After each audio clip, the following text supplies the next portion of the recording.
La vie des idées, avec Mathieu Bock-Côté. Chers amis, ici Mathieu Bock-Côté et bienvenue à La vie des idées. Nous commençons aujourd'hui la 3e année de cette émission, lieu de ce moment de rendez-vous intellectuel à Radio-VM. Et pour marquer l'événement, j'ai le grand bonheur et le grand honneur de recevoir Jacques Beauchemin. Certainement un des intellectuels québécois les plus importants du Québec actuel. Sociologue et professeur à l'UQAM, on le connaît pour ses travaux essentiels sur la question de l'identité québécoise. Son œuvre relève à la fois de la sociologie politique et de la sociologie historique. À bien des égards, on est en droit de voir en lui l'héritier de Fernand Dumont. Comme lui d'ailleurs, il intervient dans des débats de la cité. Comme lui aussi, il a eu le courage de passer de la réflexion à l'action en rejoignant la haute fonction publique québécoise pour 2 ans, il y a quelques années, avant de revenir à la vie académique. C'est un plaisir de le recevoir pour évoquer avec lui son parcours intellectuel, les grands thèmes qu'il a abordés, son engagement et sa vision de la sociologie et du Québec. Jacques Beauchemin, bonjour. Bonjour Mathieu.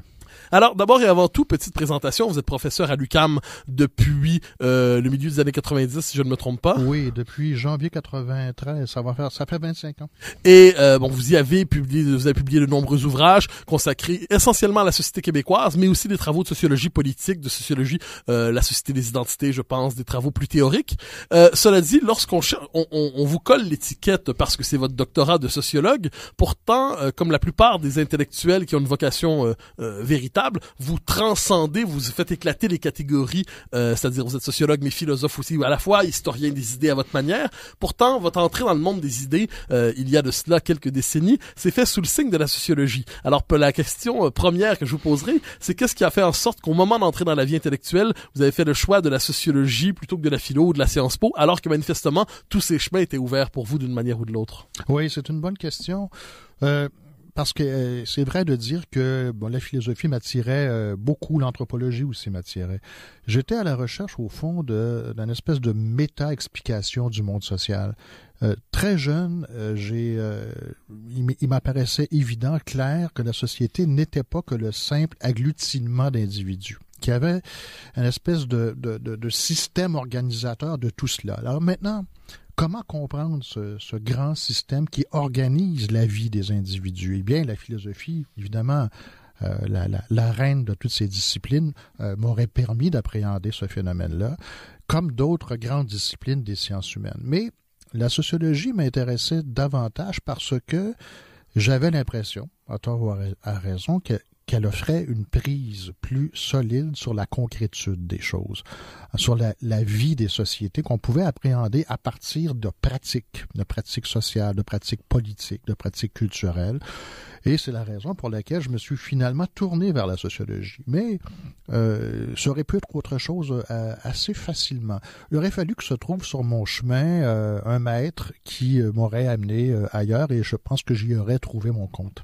Votre première rencontre intellectuelle, je ne dis pas la seule, mais une rencontre qui va marquer votre parcours, ça va être, si je ne me trompe pas, le sociologue Gilles Bourque, qui était une grande figure de la sociologie québécoise à l'époque. Est-ce que c'est lui votre porte d'entrée dans la sociologie québécoise, ou est-ce que d'autres figures vous y avaient conduit avant même de rencontrer Gilles Bourque? Je dirais que c'est d'abord Gilles Bourque qui effectivement m'a ouvert la porte, mais davantage encore m'a fait comprendre l'intérêt et la valeur de la sociologie.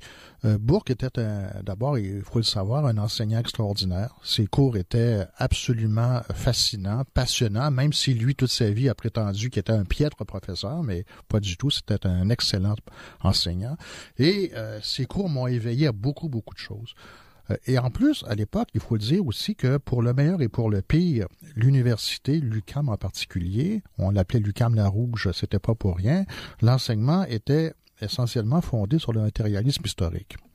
Alors aujourd'hui, le procès de cette approche-là est fait depuis longtemps, je n'y reviens pas. Mais à l'époque, c'était ça qui dominait.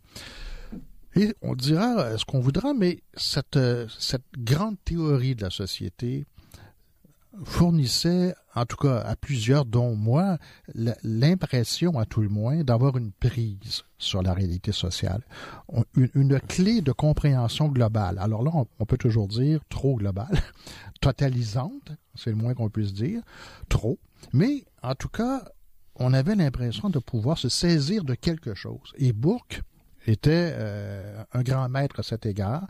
Ses cours étaient avaient toujours pour effet de prendre une réalité sociale par le haut, de faire descendre la théorie sur la concrétude et de nous offrir une explication qui était absolument saisissante parce que on ressortait de ses cours, mais de ses écrits aussi, avec l'impression d'une saisie globale d'un phénomène qui autrement était un peu insaisissable. Alors oui, Gilles Bourque a été au fond celui qui m'a fait aimer davantage encore la sociologie, m'en a montré l'utilité. Alors, Gilles Bourque était, vous l'avez dit, marxiste. Donc, vous entrez en sociologie par le chemin du marxisme. Peut-être même qu'à l'époque, on se disait qu'il n'y en avait pas vraiment d'autres, possiblement. Les thèmes, donc au-delà de la sociologie comme méthode d'appréhension du monde, les thèmes qui les premiers vous interpellent. C'est-à-dire le premier livre pour lequel vous avez été vraiment connu, c'est La Société libérale duplessiste. Donc, c'était à la fois de l'histoire des idées, de la sociologie politique, le retour sur une période trouble de l'histoire québécoise sur lequel vous jetiez un regard nouveau. Est-ce que la société québécoise est tout de suite votre premier objet d'interrogation? Vous allez y arriver un peu plus tard, finalement. Je vais y arriver un peu plus tard parce que au tout début, et justement en raison de cette formation dans le cadre du marxisme, ce qui m'intéressait d'abord et avant tout, c'était l'approche, pour ainsi dire, générale des rapports sociaux, mais plus exactement des rapports politiques et des rapports de classe. C'est ce qui nous intéressait. Je me souviens très bien, moi, à l'époque, dans les années 90, de débats passionnés qui consistaient à savoir si la bourgeoisie québécoise était une bourgeoisie comprador, une bourgeoisie intégrée à la bourgeoisie canadienne. Bon, des discussions sans fin, la nature de la petite bourgeoisie, le prolétariat québécois. Fallait-il en faire une classe en elle-même? Encore dans les années 90, ces questions-là étaient dominantes en sociologie. Quand je suis arrivé, moi, début 90, même si tout cela s'essoufflait là, grandement, moi, au fond, c'est la queue de la comète. Je suis arrivé au moment où tout cela était en train de changer. Mais c'était encore comme ça. Là. C'était des débats. Et ce qui m'intéressait beaucoup, c'était la théorie de la chose. Alors, je lisais avec avidité les livres d'Althusser, par exemple, qui étaient fin 80, milieu 80, que je trouvais absolument géniaux et qui, eux aussi, avaient l'avantage d'offrir une compréhension d'ensemble de la réalité sociale. Donc, non, je suis pas parvenu à l'objet Québec, si on veut, si rapidement. C'est d'abord la grande théorie qui m'a intéressé et, de manière plus générale, les rapports de classe. Et évidemment, j'ai été rattrapé par la question du Québec parce que il est très difficile d'y échapper lorsqu'on pratique ce genre de métier au Québec. Fernand Dumont, par exemple, a toujours dit je ne serai pas nationaliste et je ne m'intéresserai pas à la question nationale si je n'étais pas québécois.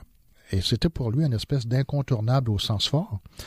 Comment faire pour, lorsqu'on se définit comme intellectuel au Québec, comment faire pour contourner, éviter, ne pas voir ce qui se dresse devant soi comme question perpétuelle, comme problème, c'est très difficile. Alors évidemment, la question m'a rattrapé et je dirais qu'elle ne m'a plus jamais lâché depuis. Alors, vous rencontrez la société québécoise, vous la rencontrez sous quelle figure d'abord et avant tout? C'est-à-dire, quelles sont les questions? C'est la question nationale en tant que telle? C'est le Québec d'avant 60? C'est comprendre la Révolution tranquille? C'est le projet souverainiste directement? Quelle figure prend la société québécoise quand vous la rencontrez comme objet d'enquête? C'est un peu le fait du hasard, parce que, au fond, dans tout parcours intellectuel, dans toute carrière, il y a de la contingence, il y a du hasard. Moi, j'ai été embauché assez jeune comme assistant de recherche dans le cadre de la recherche que menait Gilles Bourque, le même Bourque, et Jules Duchâtel, qui était son camarade et collègue à l'époque, co-chercheur. Et eux travaillaient sur le Québec duplessiste. Un objet qui, au départ, ne m'intéressait pas véritablement, m'était étranger, mais on m'offrait un emploi. Alors évidemment, j'ai dit oui. Et tout ça m'a entraîné à faire, ultimement, une thèse de doctorat portant sur le Québec duplessiste, plus exactement sur le discours politique duplessiste. Je n'ai jamais regretté cette inflexion qu'a pu prendre mon parcours à partir de là, mais il faut bien voir que c'est l'effet de la contingence et du hasard. Ça aurait pu être autre chose. Donc, mon entrée sur la question du Québec, si on veut, s'est faite par là. mais ça aurait pu se faire autrement. D'ailleurs, vous y êtes pas, vous avez fait la thèse, qui est quand même une étape importante, mais ensuite vos travaux ne se sont pas attardés à la période duplessiste. Vous avez déplacé assez rapidement votre objet de réflexion davantage vers la Révolution tranquille que vers ce qui la précédait. Lorsque vous, et d'ailleurs sur la scène publique, vous me corrigerez, mais vos interventions qui sont les plus remarquées touchent justement à cette question de l'héritage de la Révolution tranquille. Avant la série de livres, donc sur la question de l'identité québécoise, et ainsi de suite, vos interventions les plus marquantes sont celles qui touchent au rapport à l'héritage de la Révolution tranquille, alors que vous portez à sa défense, alors qu'il est plutôt à la mode à partir du début des années 2000 de le congédier d'une manière ou de l'autre. Absolument. C'est pas parce que je tournais le dos à la question au Québec duplessiste et à cet objet-là en tant que tel, mais j'avais l'impression, avec ma thèse, avec l'ouvrage que nous avons signé, Bourque-Duchâtel et moi, sur la Société libérale duplessiste, non pas que tout avait été dit, mais que moi, en tout cas, j'avais dit ce que j'avais à dire. Et que, sans renier l'objet, sans me promettre à moi-même de ne plus y retourner, je le quittais parce que, justement, c'est le Québec d'après 60 qui m'intéressait davantage parce que j'avais l'impression que s'y déroulait quelque chose de très important pour l'avenir de la société québécoise, hein, qui en quelque sorte, trouve dans la Révolution tranquille un moment de refondation. Alors, vous touchez à la Révolution tranquille et vous vous portez, j'insiste là-dessus, à sa défense à certains égards. C'est-à-dire, il y a des débats qui marquent la fin des années 90, début 2000 sur la nouvelle sensibilité en histoire. C'est le procès de la Révolution tranquille qui aurait trahi ses idéaux. C'est la Révolution tranquille qui, dès ses origines, aurait été corrompue d'une manière ou de l'autre. Donc, il y a toute une série de discours qui s'imposent dans la vie publique, qui sont souvent portés par les plus jeunes générations. Et vous arrivez en disant, un instant, défendre la Révolution tranquille mérite qu'on la défende pour elle-même. Vous dites, c'est une refondation. À quoi vous portiez? Lorsque vous portez à la défense de la Révolution tranquille, par exemple, je pense à un colloque en 2000, je pense, pour les 40 ans de la Révolution tranquille, vous vous portez à la défense de la Révolution tranquille, mais à quoi vous portez? Que défendez-vous lorsque vous la défendez? Une refondation québécoise, refondation inaboutie par ailleurs, un élan dans notre histoire, mais un élan vers quoi? Qu'est-ce qui vous attache à cette période de notre histoire? Comment la lisez-vous? Beaucoup de choses. Premièrement, la Révolution tranquille, dans notre longue histoire, c'est un petit miracle. Premièrement, notre peuple, d'abord, est parvenu à survivre jusque-là. C'est déjà beaucoup. Il y a là d'ailleurs motif non pas de réjouissance, mais d'une admiration qu'on doit se consentir à soi-même. Mais la Révolution tranquille, c'est un petit miracle, davantage encore parce que à partir de là, d'autres possibles s'ouvrent. La possibilité non plus de survivre, de se maintenir dans l'histoire, ce qui est déjà beaucoup, mais de penser l'émancipation de notre peuple. Émancipation qui pouvait se déployer, se décliner sur plusieurs registres. Culturels, économiques, la fameuse classe d'affaires francophone qu'il fallait absolument se donner, disait-on. Culturel, la décolonisation de la culture québécoise et tout ce qu'on sait. Et puis, éventuellement, politique. La Révolution tranquille, vous dites qu'elle est inaboutie et c'est largement, malheureusement, exact. Elle a quand même réalisé son programme en partie, en bonne partie. On peut dire que ce projet-là était, si on va à l'essentiel, était un projet d'émancipation collective. Eh bien, c'est déjà extraordinaire qu'une société comme la nôtre puisse envisager, à l'aube des années 60, ce projet-là, alors que l'histoire vouait cette société à la disparition, pour des raisons qui sont presque évidentes. Hein? Petit îlot francophone en Amérique, intégré à la dynamique politique canadienne qui est plutôt défavorable, disons, à la persistance dans l'histoire de cette société, de ce peuple. Alors, c'était déjà extraordinaire qu'on puisse imaginer un projet émancipateur, et c'est ce que la Révolution tranquille a fait. Alors, lorsque je me porte à sa défense, je me porte d'abord à la défense de cette vision extraordinaire de la société pour elle-même, vision qui repositionnait dans cet acte refondateur le Québec comme projet émancipateur. Bon, ensuite, ce à quoi il faut tenir, ce qu'il faut essayer de défendre, c'est les aspects concrets de ce projet d'émancipation. La Révolution tranquille, on l'a beaucoup dit, je n'y reviens pas, c'est pas le lieu ici de donner un cours de sociologie, mais c'est la constitution d'un État-providence québécois. Avec beaucoup de conséquences, en particulier la mise en œuvre, la mise sur pied d'institutions, d'organismes typiques des États-providence, la Caisse de dépôt et de placement, la SGF et tout ce qu'on sait, c'est aussi des politiques sociales qu'on peut qualifier de progressistes, pour autant que ce mot ne soit pas complètement connoté. Un ensemble d'institutions, d'organismes, de mesures, de politiques qui, aujourd'hui, nous appartiennent et auxquels les Québécois ne voudraient pas normalement renoncer très facilement. Alors, la Révolution tranquille, elle a permis cela. Et je pense que du haut de l'histoire, on peut s'en réjouir et surtout, je pense qu'il faut s'empêcher de porter un jugement trop sévère sur les ratés parce que, évidemment, il y en a de ces politiques, de ces nouvelles institutions que la Révolution tranquille a mis au monde. Alors, la Révolution tranquille, je me permets une dernière question sur ce thème qui me semble très important. Alors, au moment où cette question apparaît vraiment dans votre réflexion, dans plusieurs textes, on peut le voir, il y a une distance néanmoins de la Révolution tranquille telle que vous la pensez et telle qu'elle est en train de se normaliser dans le discours académique. Je m'explique. La Révolution tranquille, à partir des années 80, 90, 2000 plus encore, est réduite à un processus de normalisation ou de modernisation, finalement, d'ajustement de la société québécoise à la normalité nord-américaine. Et plus on la normalise et plus on la vide de sa charge d'émancipation collective. Et j'ai l'impression que dans la définition de la Révolution tranquille, dans l'image de la Révolution tranquille qu'on trouve dans votre œuvre, donc qu'on trouve d'un livre à l'autre et d'un article à l'autre, vous êtes fidèle à une définition de la Révolution tranquille qui est davantage celle, on pourrait dire, de ses fondateurs, de ses premiers grands inspirateurs. Politiquement, ce serait Parizeau, ça peut être Bouchard aussi, ça peut être Landry.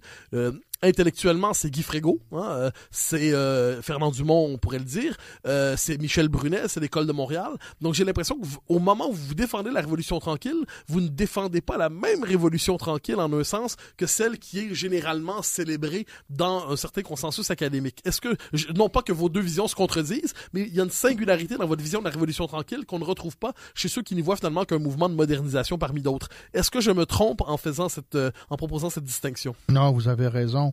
C'est-à-dire que, réglons d'abord une chose. Est-ce que la Révolution tranquille correspond d'une certaine manière au processus de normalisation dont vous parlez? Autrement dit, est-ce qu'elle n'a pas été, dans l'espace québécois, ce que le provincialisme a été un peu partout en Occident, en Amérique du Nord comme en Europe? Jusqu'à un certain point, on peut répondre oui, parce que il y a beaucoup de similitudes entre les grandes institutions de la Révolution tranquille et celles que mettent en œuvre les États-providence anglais, français, scandinaves et canadiens. Bon, alors, réglons ça.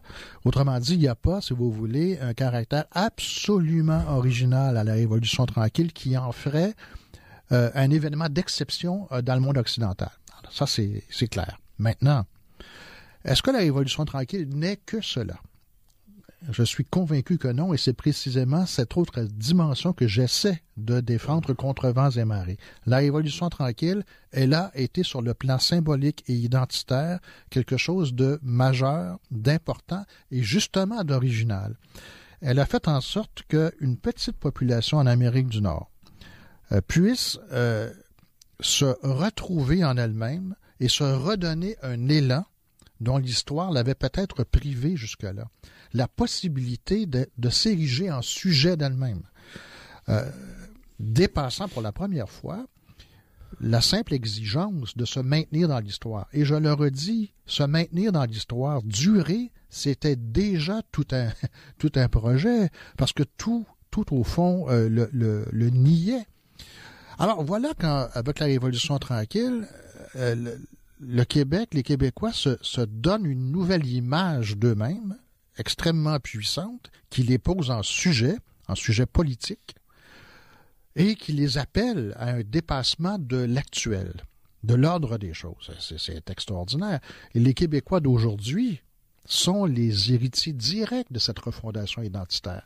Même lorsque on les entend critiquer la Révolution tranquille au nom de son échec relatif, sinon absolu, aux yeux de certains. La vérité, c'est que les Québécois d'aujourd'hui sont faits de cette farine, la farine de la Révolution tranquille. Et écoutez, c'est ce que je défends, moi. Et je considère qu'on trouve là quelque chose de majeur dans l'histoire du Québec. Il y a dans votre réflexion un concept qui est d'une importance majeure, me semble-t-il, et qui vous inscrit par ailleurs dans une tradition intellectuelle québécoise, c'est la notion de sujet politique, sujet collectif. C'est-à-dire, alors que la tentation de la sociologie aujourd'hui est de pousser, on y reviendra en deuxième partie, à la fragmentation infinie du corps social, vous retenez l'idée qu'il y a quelque chose comme un peuple, un sujet collectif, un sujet dans l'histoire, qui est digne d'une certaine méditation sur la condition québécoise. Ce peuple porte ses contradictions, porte ses aspirations, mais ce peuple existe, disons ça comme ça.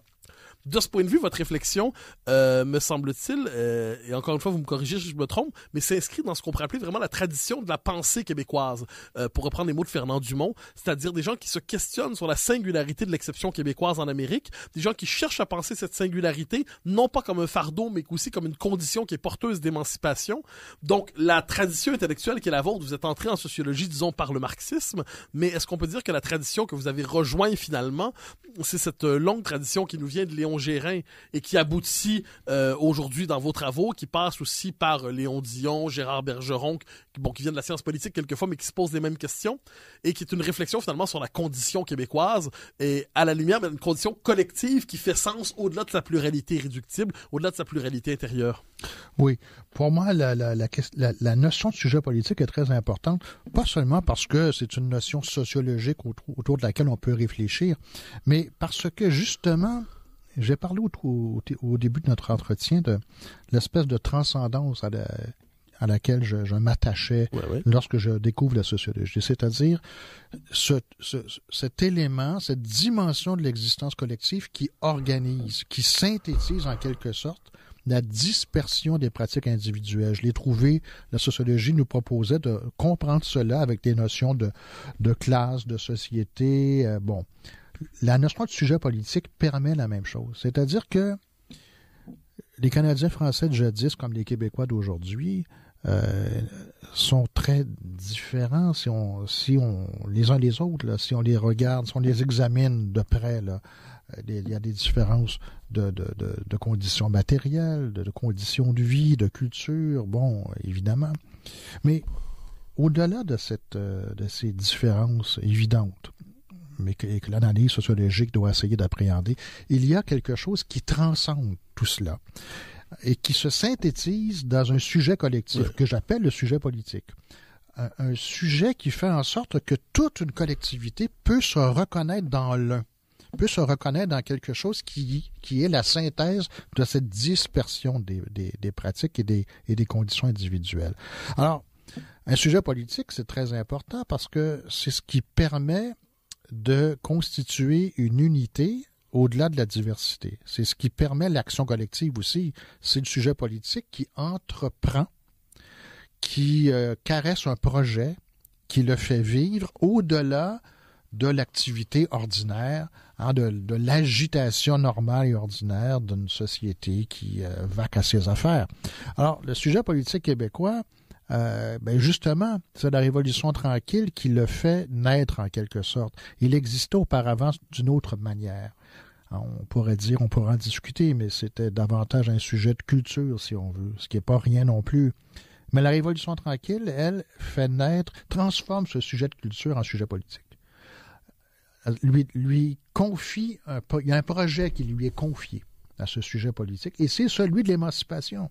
Alors, il ne s'agit pas d'idéaliser tout ça en disant à partir de là, tout va bien, parce que ce sujet politique transporte ce projet, lui confère sa forme, et puis le fait aboutir. Évidemment, les choses sont malheureusement pas aussi simples, aussi unilatérales. Il y a des ratés, il y a des échecs dans tout ça, mais quand même. Le sujet politique, c'est le lieu de la synthèse, c'est le lieu du rassemblement. Hein, c'est la manière que la société se donne de se représenter dans quelque chose qui la totalise. Mais est-ce que c'est pas la chose la plus difficile qui soit dans la sociologie d'aujourd'hui que d'accepter la possibilité de cet un rassembleur, de ce moment d'unité qui transcende, pas qui abolit, mais qui transcende la pluralité, cette idée finalement qu'il y a des rapports sociaux qui ne sont pas que domination, qui ne sont pas que conflictuels, et qu'au-delà de ça, il y a quelque chose comme un destin partagé. Est-ce qu'une thèse comme celle-là n'est pas transgressive incroyablement pour la sociologie d'aujourd'hui? Oui, vous avez raison. Vous avez raison. La sociologie d'aujourd'hui est attentive à l'inverse de ce que je viens d'expliquer. La sociologie s'intéresse justement à la différence, à la conflictualité, à la division, à la fragmentation de la société, et en conséquence, elle est attentive aux droits que revendiquent les uns et les autres. Elle est obsédée par l'analyse de la différence. Et tout cela est certainement pas illégitime et certainement pas inintéressant. Mais c'est vrai que dans ces approches diverses et variées, ce qui est malheureusement exclu, c'est précisément la pensée de ce lieu de rassemblement, la clôturation d'un monde commun dominé par un sujet politique qui en est comme la synthèse ou l'expression. Alors, ce langage sociologique, vous avez raison de le dire, est devenu suspect. Il est devenu un peu ringard, diraient certains, parce que il manipule les catégories du commun, de l'ensemble, de la transcendance intériorisée de la société qui se donne un sujet, plutôt que de s'intéresser à la division, la conflictualité. La grande philosophe Hannah Arendt posait la politique justement dans ces deux polarités. Hannah Arendt disait que la politique, c'est le lieu de la pluralité humaine. C'est le lieu de la rencontre de la pluralité humaine. Et qu'on doit toujours accueillir, il faut lui permettre de s'exprimer. Mais, disait-elle, la politique, c'est le lieu à l'intérieur duquel se constitue ce qu'elle appelait le monde commun. Le monde commun, c'est ce qui se construit au-delà de la division. Non pas pour l'écraser et la nier, mais au-delà, c'est-à-dire un monde commun qui soit un lieu de rassemblement de la diversité, autour d'un ensemble de valeurs partagées, mais plus que ça, de consensus, même si ce mot-là est devenu extrêmement suspect, de consensus autour de ce que nous voulons faire de la société. Alors, oui, la sociologie d'aujourd'hui est plutôt à tourner le dos, au fond, à toute cette réflexion portant sur le monde commun, et je dirais de manière plus générale sur le commun. La question du commun n'est plus au centre des préoccupations de la sociologie. C'est un peu étrange. Quand on regarde les pères fondateurs, par exemple, qui, eux, tout au contraire, tout en s'intéressant à la division du travail social, Durkheim, essayaient de penser la totalité, essayaient de dire, au fond, qu'est-ce qui transcende ce qui tente à se diviser et à se fragmenter. C'est une question fondamentale que la sociologie est en train de déserter. Alors, Jacques Beauchemin, nous allons passer à la pause pour quelques instants et nous revenons ensuite pour une réflexion justement sur la suite de cette réflexion, notamment sur votre livre « La société des identités » et les autres aspects de votre réflexion. De retour dans quelques instants à la vie des idées.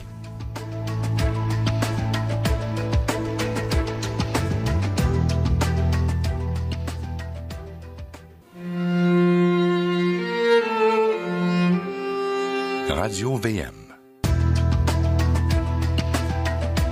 Alors, chers amis, nous sommes de retour à la vie des idées pour la deuxième partie de cet entretien avec Jacques Beauchemin, sociologue, professeur à l'UQAM.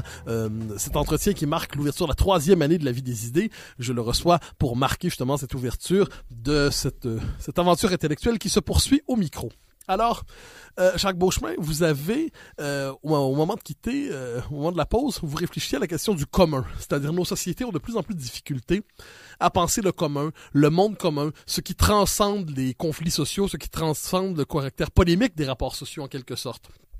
Et dans votre œuvre, il y a un livre majeur auquel on vous ramène encore aujourd'hui très souvent, qui est La Société des identités, où vous avez cherché à comprendre finalement la décomposition de ce à quoi vous tenez, en quelque sorte. C'est-à-dire le fait que nous sommes dans une société fragmentée à outrance, dans une logique de dispersion, et cette dispersion ne cesse de s'accentuer. Comment expliquer cette difficulté aujourd'hui à penser ce que vous évoquiez, c'est-à-dire la nécessité du commun? Ce qu'on pourrait dire, ce qui va de soi pour la plupart d'entre nous peut-être, la nécessité du commun. La sociologie, qui est la discipline qui est institutionnalisée pour penser ce commun, à certains égards, pas seulement ça, mais pour le penser, n'est plus capable de le penser. Comment expliquer cette espèce d'effet de dispersion que vous avez analysé justement dans votre livre La Société des identités?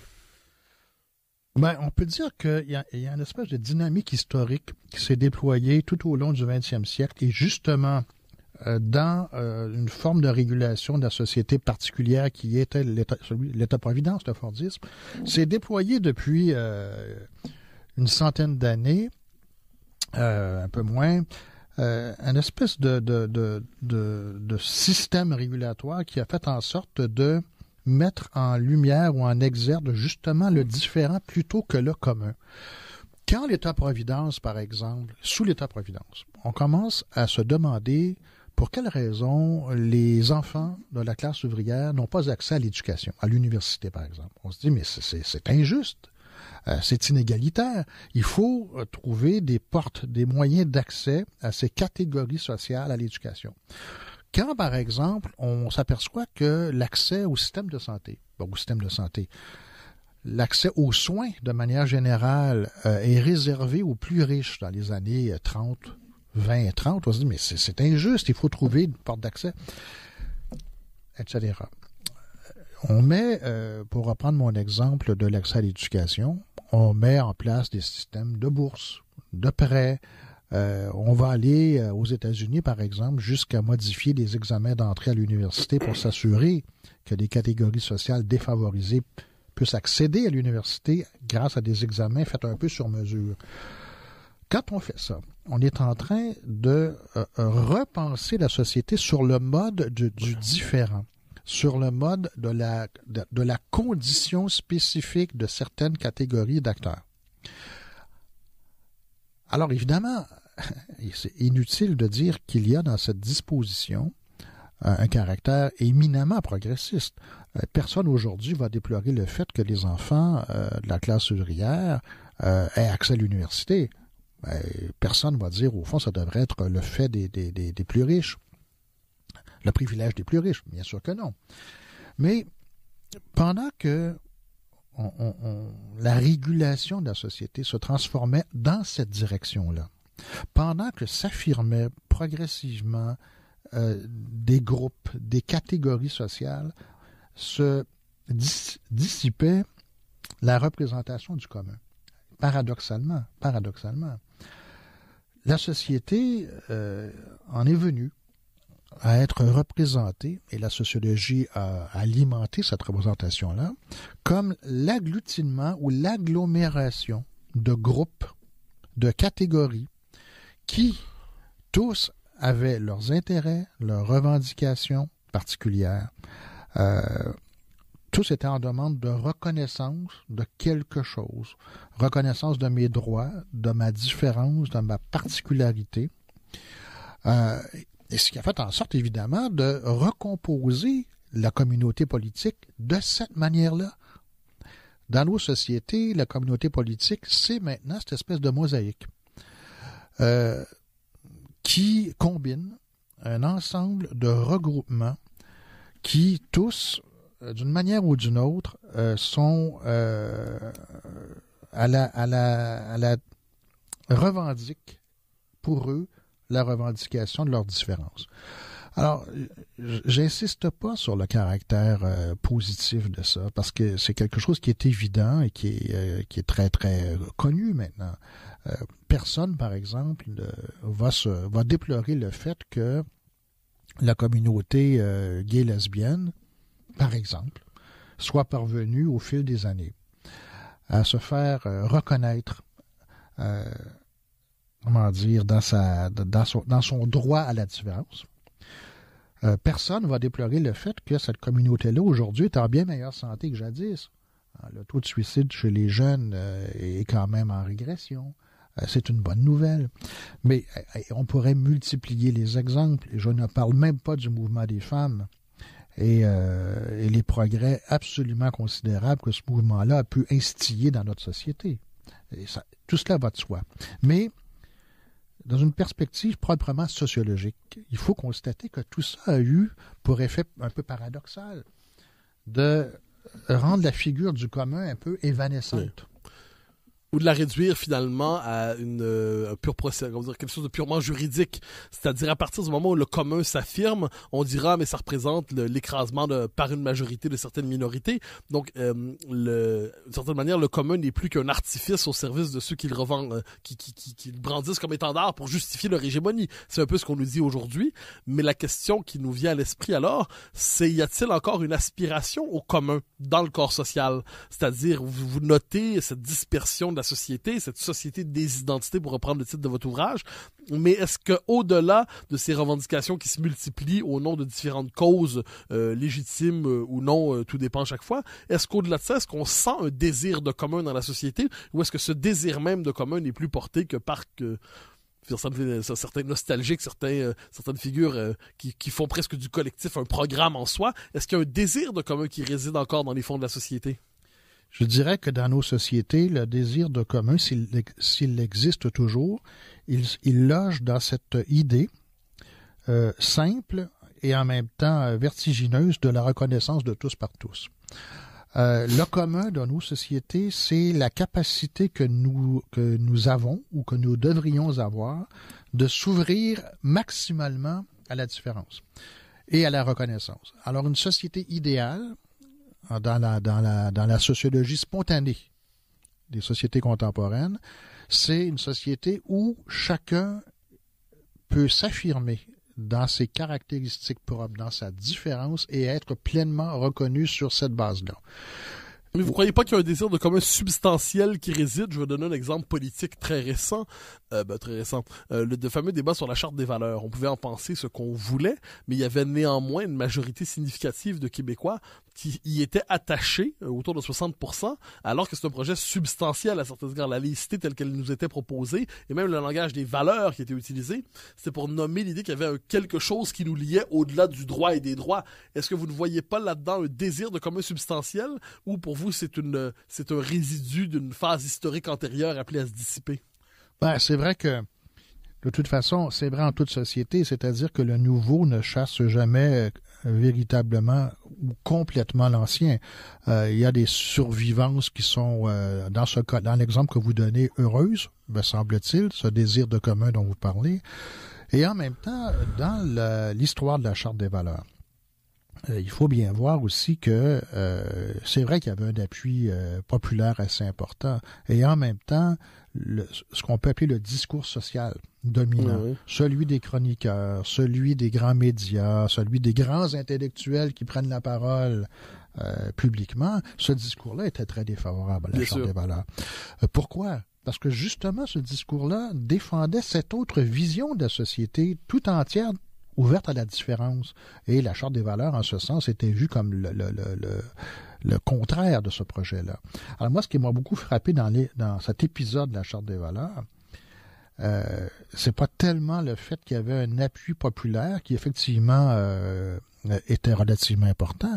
Ce qui m'a frappé, c'est le discours social dominant, qui était complètement réfractaire. Et là, on se dit, la société, elle s'est reconfigurée. Elle est devenue un peu autre chose. Donc les préférences populaires n'ont plus la légitimité pour s'affirmer à certains égards. Ben non, parce qu'elles sont vues justement comme fondamentalement réactionnaires. Ou arriérées ou retardées. Alors, on va dire, par exemple, évidemment, se trouve dans les tréfonds de la conscience populaire des relents d'ethnicisme ou d'intolérance. Et il faut éduquer le peuple. Hein? Il faut lui montrer la voie de l'ouverture et de la tolérance. Alors, c'est certain que, on va dire autrement, il y a au fond dans les sociétés contemporaines sans doute un désir de commun qui ne trouve pas aujourd'hui la manière de s'exprimer, qui n'a plus de voie d'expression. parce que immédiatement condamné. Parce qu'évidemment, le commun, le désir de commun, il est suspect. Vous l'avez dit vous-même, il est aujourd'hui perçu comme volonté de domination. Oui. Le commun serait en train d'écraser de manière plus ou moins légitime l'expression du différent. Là où se trouve pourtant, c'est toute la sociologie contemporaine qui nous le dit, les ingrédients du progressisme, l'avenir de l'humanité, qui est un avenir d'ouverture à la diversité. Alors, nous allons bientôt passer à la question nationale, qui est une part centrale dans votre réflexion, mais j'aimerais y arriver à travers un petit chemin de détour. Vous allez me voir venir assez rapidement. Nous avons dans notre réflexion, chacun d'entre nous, quelques grandes figures qui sont centrales, auxquelles on revient toujours d'une manière ou de l'autre, des figures importantes qui sont des interlocuteurs qui peuvent être morts depuis longtemps, mais on y revient néanmoins parce que leur pensée nous a marqués profondément d'une manière ou de l'autre. Vous vous inscrivez dans la tradition des grands interprètes de la condition québécoise. De ce point de vue, j'aimerais vous poser une question seulement sur Fernand Dumont, à qui vous avez consacré quelques textes remarquables, de très beaux textes sur le rapport à l'histoire chez Fernand Dumont notamment. La question que j'aimerais vous poser, c'est parmi les, appelons ça, soit les grands disparus ou même les grands contemporains, est-ce qu'une figure comme Fernand Dumont, qui nous conduira ensuite à la question nationale, est-ce qu'une figure comme Fernand Dumont demeure pour vous un interlocuteur, une figure de référence dans votre réflexion? Est-ce qu'il représente la dernière grande étape de formulation de la conscience collective que vous cherchez à prolonger ou à réactualiser d'une manière ou de l'autre? Est-ce que j'ai tort de croire que vous êtes à certains égards non seulement l'héritier, parce que le terme serait réducteur, mais celui qui prolonge les questionnements qui ont été portés pendant un temps par Fernand Dumont? Vous avez tout à fait raison de le passer, de le dire. Oui, Fernand Dumont a été pour moi une source d'inspiration considérable. Sur le plan théorique ou de l'analyse sociologique du Québec, j'y viendrai dans un instant, mais je dirais d'abord et avant tout, et ça pourra sembler étrange à nos auditeurs, parce que ce que je vais dire est un peu non sociologique, ce qui m'a d'abord attiré chez Fernand Dumont, c'est sa sensibilité. Voici un intellectuel, un analyste de la condition québécoise qui n'a jamais tourné le dos au vieux monde canadien-français comme tant d'intellectuels québécois l'ont fait au moment de la Révolution tranquille pour des raisons dont on pourrait parler, qui sont relativement évidentes. Il fallait bien tuer le père pour faire naître le père canadien-français pour faire naître le fils québécois. Bon, ces choses-là sont relativement connues, mais Fernand Dumont n'a jamais, lui, renié ce passé-là. Au contraire, il entretenait vis-à-vis de ce passé canadien-français un genre de tendresse, une proximité. Il était capable de le ressentir comme de l'intérieur. Et ça c'était très important pour moi. J'ai toujours, moi-même, eu cette espèce de sentiment attendri, respectueux et admiratif pour le passé canadien-français, dans lequel je trouve un indéracinable désir de durer, un entêtement tranquille à rester dans l'histoire, à partir, au fond, de moyens réduits minimum. Une société qui n'était pas la plus cultivée, la plus instruite en Amérique du Nord, la plus riche non plus, une société qui portait au fond depuis 1840 la menace sourde de son éventuelle disparition, qui ne s'est pas finalement réalisée. Moi, j'ai beaucoup de tendresse et d'admiration pour ce monde canadien-français. Fernand Dumont l'avait aussi. Et c'est ce qui m'a amené à lui, je dirais. Vous lisez Fernand Dumont, vous retrouvez toujours, même dans ses analyses les plus savantes. Je pense, par exemple, à son livre de 93, Jeunesse de société québécoise, qui est un maître ouvrage quant à moi. Vous retrouvez toujours cette espèce de rapport ému à ce passé. Alors, c'est ce qui m'a amené à Fernand Dumont. Et ensuite, j'ai toujours apprécié chez lui son intérêt, son ouverture pour la question de la culture et de l'identité. Fernand Dumont est un sociologue, il sait très bien que les rapports sociaux sont faits aussi de rapports de force. Il sait très bien aussi que une société capitaliste vient formater les rapports sociaux de manière générale. Il sait ça. Mais il sait aussi que les sociétés s'inventent, se représentent dans un imaginaire. dans ce qu'on peut appeler une identité collective, une symbolique, des idéologies. C'était ses grands objets de réflexion durant des années. Il sait cela et il s'intéresse à ça. Pour lui, c'est aussi important, au fond, que les rapports de classe, là, sinon plus.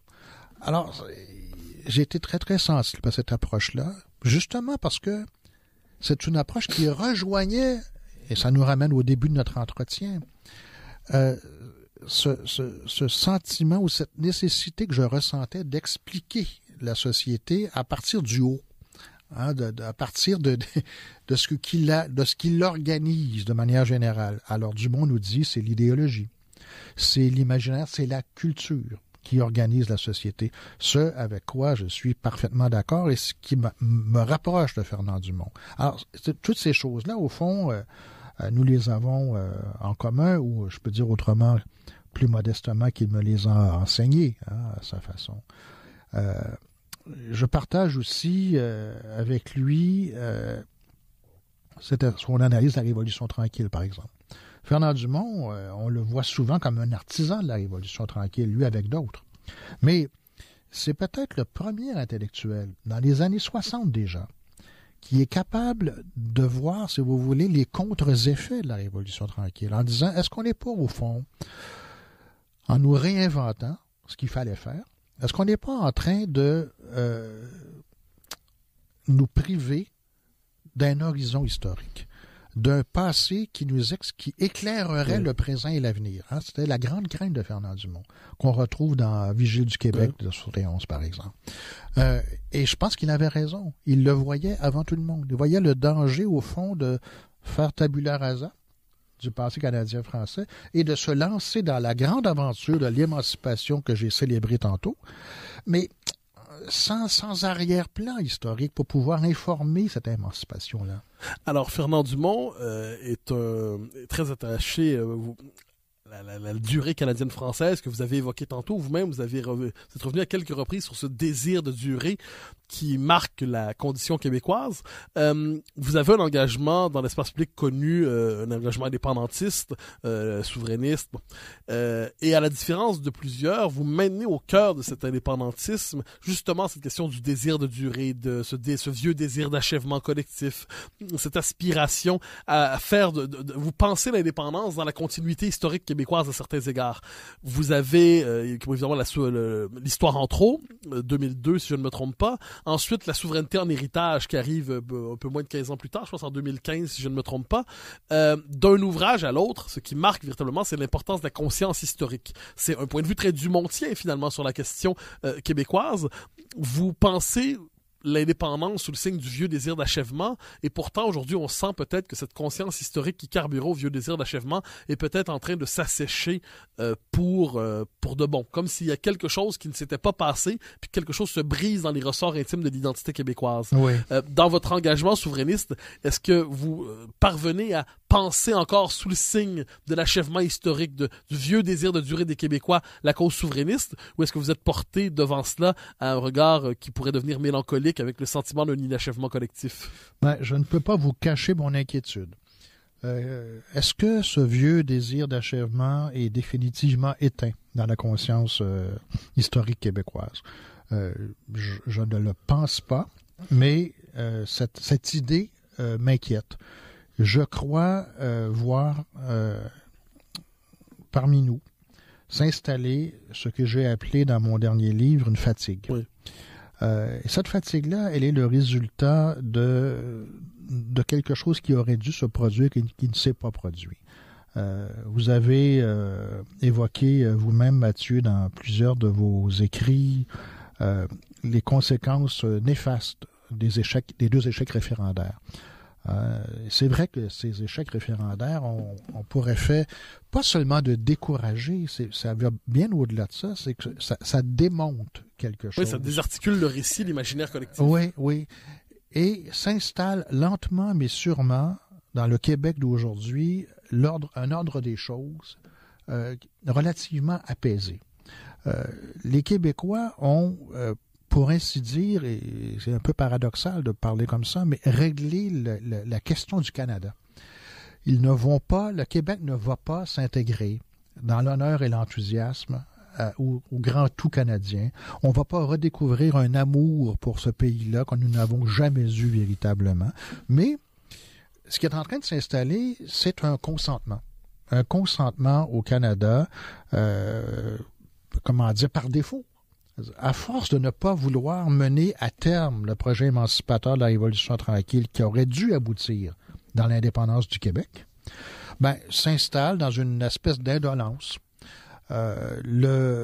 Cette espèce de consentement mou, irréfléchi, en fait, au Canada. Où il y a très peu de Québécois aujourd'hui qui chantent les vertus du Canada.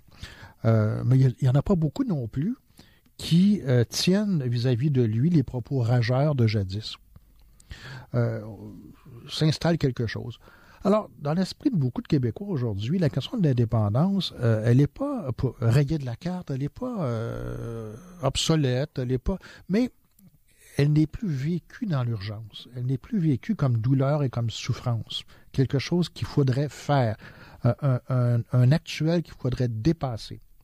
Vous avez des Québécois aujourd'hui qui disent, vous savez, ça va finir par se faire. Peut-être.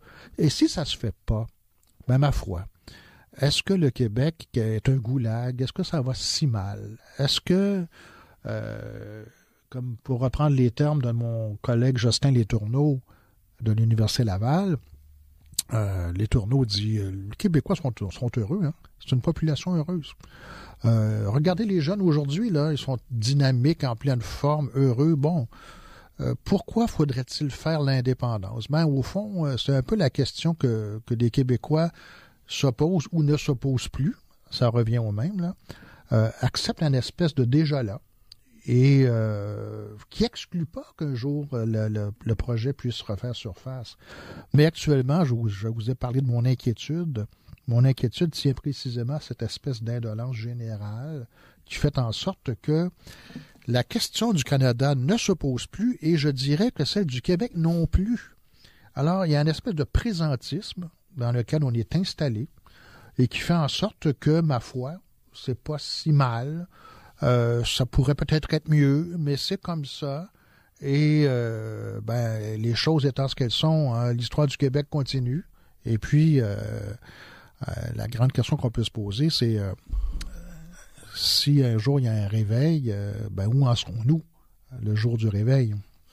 Alors, vous avez dans votre livre La souveraineté en héritage, vous parlez de la part tragique de la condition québécoise.